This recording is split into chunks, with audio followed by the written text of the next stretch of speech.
Isang pinagpalang araw sa inyong lahat. Tayo po'y magninilay sa salita ng Diyos, ang pinagmumulan ng awa at tawa ng ating buhay, ang salitawa. Isa pong nakakalungkot na realidad sa panahon natin ngayon ay tayo po'y mabilis ng mapanghinaan ng loob, ang bilis nating magsawa, ang bilis nating bumitaw sa mga bagay-bagay o tao sa buhay natin.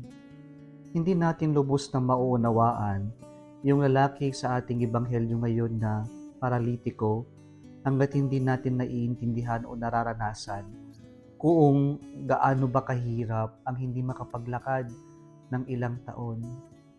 At kung titingnan natin yung paralitiko sa ating ebanghelyo ngayon, he was crippled, he was lame for 38 years. Ibig sabihin nito, hindi siya makagalaw na mag-isa at higit sa lahat, hindi siya makapagtrabaho para tustusan yung kanyang pangangailangan sa buhay. Kaya po talagang nakakaawa ang kalagayan o karanasan ng paralitiko sa ating ebanghelyo ngayon.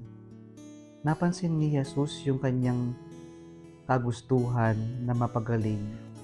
Kaya tinanong ni Jesus, at ano yung sagot ng paralitiko? Wala man lang gustong tumulong sa kanya para siya'y makapagtampisaw doon sa may tubig na pinaniniwalaan nila na kung sino man ang unang lumublob doon, kapag ito ay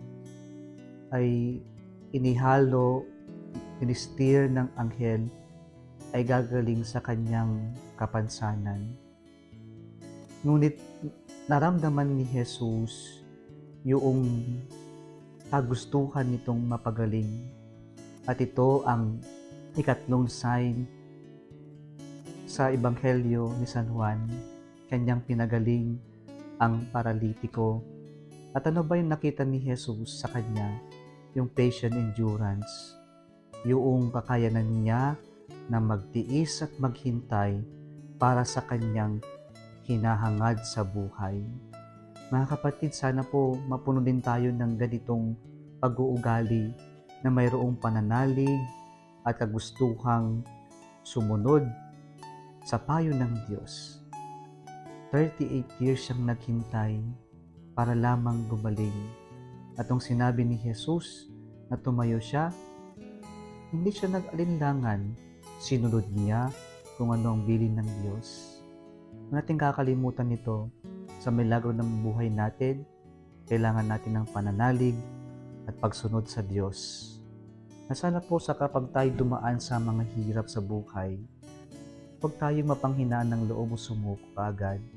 Kasi kapag nahihirapan tayo, kadalasan gusto natin nang humanap ng paraan para makaiwas o makaalis sa ating pinagdaraanan.